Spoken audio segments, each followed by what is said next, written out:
Assalamualaikum warahmatullahi wabarakatuh. Perkenalkan, kami CGP Angkatan 11 Kabupaten Grobogan. Pada pagi hari ini kami akan melaksanakan kegiatan coaching. Perkenalkan, nama saya Dian Arifianto, berperan sebagai observer, dan teman saya Eni Susanti, berperan sebagai coaching, dan teman saya Siti Nur Rahmah, berperan sebagai coach. Selamat menyaksikan. Assalamualaikum warahmatullahi wabarakatuh, Bu Nur. Waalaikumsalam, Mbak Dian. Gimana kabarnya, Bu Nur? Alhamdulillah baik. Gimana Pak Dian? Alhamdulillah baik, Bu Nur. Sebelumnya kita melakukan coaching, sebagai awalan saya akan melakukan beberapa pertanyaan sama Ibu. Yang pertama, saya akan mendiskusikan tentang rubrik penilaian kita hari ini. Baik Bu, pada coaching kita hari ini, coach dan coachee akan saya amati dan menilai sesuai rubrik, di mana dalam penilaian ini apakah sudah sesuai dengan alur tirta atau belum. Kemudian bagaimana Ibu memberikan pertanyaan berbobot pada coachee, dan juga bagaimana coachee tersebut merespon atau menanggapi pertanyaan dari coachnya. Nah, jangan lupa ya, disesuaikan dengan prinsip coaching. Di antaranya kemitraan, proses kreatif, dan memaksimalkan potensi. Nah, pertanyaan-pertanyaan yang akan saya tanyakan kepada Ibu adalah kompetensi apa yang akan Ibu kembangkan pada coaching kali ini. Potensi yang ingin saya kembangkan yang pertama yaitu passion atau kehadiran penuh, Pak, mendengarkan aktif dan memberi pertanyaan yang berbobot. Pertanyaan yang kedua, kompetensi mana yang ingin atau Ibu kembangkan secara spesifik yang nantinya ingin diobservasi? Kompetensi yang spesifik yang akan saya kembangkan yaitu mendengarkan aktif dan memberikan pertanyaan yang berbobot, Pak. Kemudian terakhir ya Bu, indikator yang bagaimana yang diinginkan oleh Ibu dalam proses coaching kali ini? Saya ingin posisi saya ini bisa menemukan solusi dari permasalahannya atau menemukan langkah-langkah dalam mengatasi permasalahannya. Baik, demikian dulu ya Bu. Pra-observasi kali ini, silahkan Ibu melakukan coachingnya terhadap coachee. Terima kasih Pak Dian atas kesempatannya. Assalamualaikum Bu Eni. Waalaikumsalam Bu Nur. Bagaimana kabarnya Bu? Alhamdulillah baik, sehat Bu. Bagaimana kabarnya Bu Nur? Alhamdulillah sehat. Dengar-dengar Bu Eni ada yang mau disampaikan atau diceritakan ya? Iya betul Bu. Saya ingin menyampaikan sesuatu hal Bu. Oke, tapi sepertinya kita nggak menyita waktu banyak ya Bu. Mungkin cukup 15 menit atau 20 menit untuk kita ngobrol-ngobrol ya. Berarti apa nih yang mau disampaikan? Begini Bu, ini terkait dengan rekan-rekan guru di sekolah saya. Saya amati proses pembelajaran rekan-rekan itu biasa-biasa saja Bu. Belum nampak pembelajaran yang berparadigma baru. Rekan-rekan belum melaksanakan pembelajaran yang berpihak pada murid begitu Bu. Oh, kalau saya garis bawahi, berarti permasalahan dari Bu Eni ini adalah pembelajaran dari rekan-rekan gurunya yang belum berpihak pada murid. Iya betul Bu. Jadi saya rasa pembelajaran yang dilakukan itu sekedar transfer pengetahuan antara guru ke murid saja Bu, tanpa mengetahui kebutuhan murid. Terus padahal menurut KHD, kita sebagai guru kan harus menuntun murid sesuai dengan kodrat alam dan kodrat zaman itu. Oh, kira-kira dari percakapan kita hari ini apa sih yang ingin Bu Eni dapatkan? Dari percakapan kita hari ini Ibu, saya ingin mendapatkan adanya perubahan di sekolah saya dalam hal penyampaian pembelajarannya itu Bu. Oke, jadi yang Bu Eni harapkan ini adanya perubahan ya Bu. Kira-kira perubahan apa yang Bu Eni ingin lihat atau dapatkan? Saya ingin adanya perubahan, misalnya para guru harus dapat memetakan kebutuhan murid melalui berbagai cara, misalnya memakai asesmen diagnostik, lalu melaksanakan pembelajaran yang berdiferensiasi sehingga kebutuhan murid itu terpenuhi, Bu.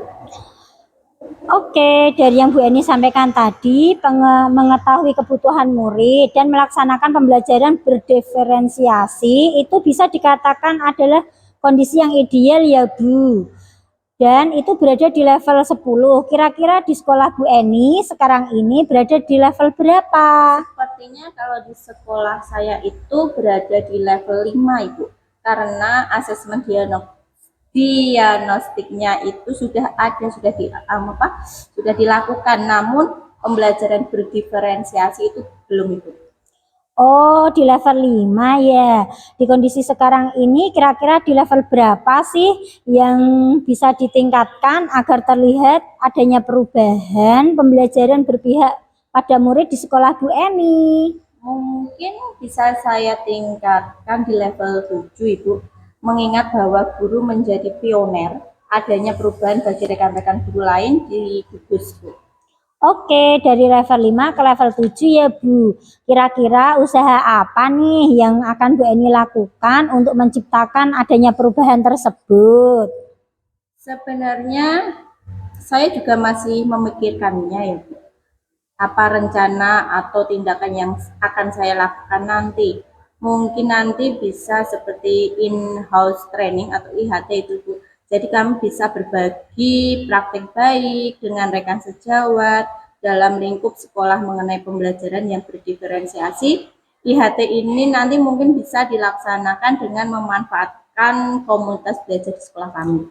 Nah, itu bagus Bu. Jadi Bu Eni akan merencanakan IHT ya. Apakah ada alternatif lain Bu yang dapat dilakukan? Mungkin selain IHT itu bisa saya lakukan dengan seminar atau workshop, Ibu, begitu. Jadi Bu Eni ingin melaksanakan IHT atau workshop begitu ya Bu.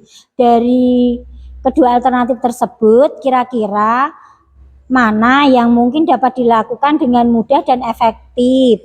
Sepertinya saya akan memanfaatkan komunitas belajar di sekolah untuk melaksanakan IHT, Bu. Karena kalau workshop seminar itu butuh waktu perencanaan yang lama, kemudian kita harus mencari narasumber yang kompeten dari luar, itu butuh waktu nih. Biar lebih cepat, lebih efisien, itu saya ingin melakukan IHT-nya. Oke, IHT ya Bu. Kegiatan ini kira-kira Bu Eni memerlukan support atau memerlukan bantuan siapa atau bagaimana Bu? Kalau support bantuan nanti saya akan meminta bantuan pada rekan saya yang sudah lulus jadi guru penggerak, Ibu. Jadi nanti kami akan bekerja sama, berkolaborasi untuk berbagi praktek baik. Oh, berarti Bu Eni pengen melakukan IHT dengan cara berkolaborasi ya Bu dengan rekan kerjanya. Kira-kira kapan nih Bu Eni mau merealisasikan IHT-nya? Insya Allah nanti secepatnya, Ibu. Mungkin bisa minggu depan, karena minggu depan itu ada jadwal komunitas belajar di sekolah kami. Maka saya akan berkoordinasi dengan rekan, berkolaborasi di sekolah, dan mencoba melakukan IHT-nya itu. Oke, bagus sekali Bu Eni. Kira-kira Bu Eni dari percakapan kita hari ini apa sih yang Bu Eni dapatkan? Di sini saya sudah mendapatkan ide dari permasalahan saya tadi. Saya sedikit merasa lega, saya mendapatkan gambaran, Ibu, bagaimana cara untuk terjadinya perubahan di sekolah saya dengan cara adanya kegiatan IHT, kemudian dibantu dengan rekan guru di sekolah yang memiliki kompeten dan pemahaman mengenai pembelajaran berdiferensiasi yang berpihak pada siswa. Oke, alhamdulillah Bu Eni sudah ada gambaran nih ya untuk bagaimana menciptakan adanya perubahan pembelajaran yang lebih berpihak pada murid. Baik, saya tunggu nanti ya kabar-kabarnya Bu Eni setelah melakukan IHT. Mungkin percakapan hari ini kita cukupkan sampai di sini ya Bu. Semoga rencana-rencana Bu Eni untuk IHT berkolaborasi dengan temannya bisa berjalan dengan baik. Iya, Bu, semoga, Bu. Terima kasih banyak, Ibu, atas waktunya, sudah meluangkan waktu kepada saya, sudah mendengarkan keluh kesah saya.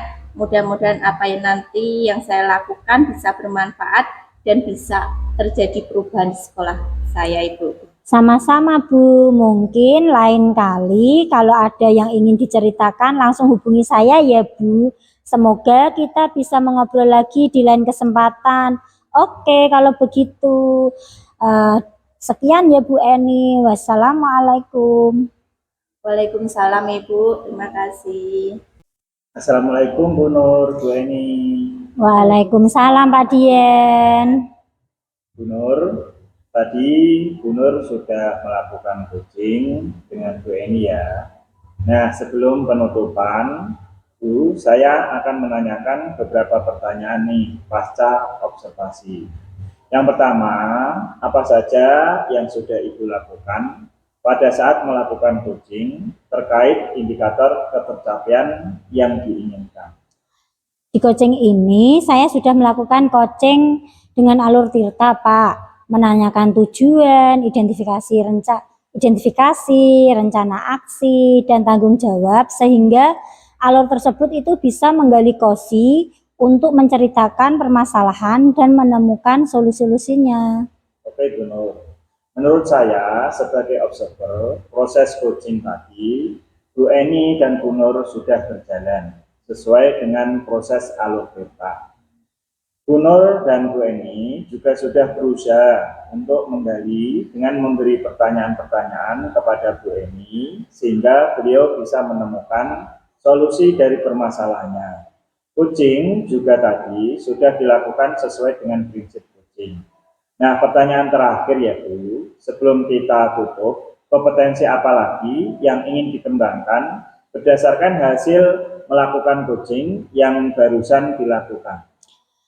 Kompetensi yang ingin saya lakukan yaitu dengan cara lebih memahami lagi proses kita sehingga saya nanti dapat melakukan coaching lebih baik lagi. Nah, itu ya Bu, semoga kedepannya kita bisa melakukan coaching dengan lebih baik lagi Bu. Demikian observasi kita hari ini, semoga bermanfaat bagi kita. Saya tutup. Wassalamualaikum warahmatullahi wabarakatuh. Waalaikumsalam warahmatullahi wabarakatuh. Demikian kami telah melaksanakan kegiatan coaching pada hari ini. Terima kasih.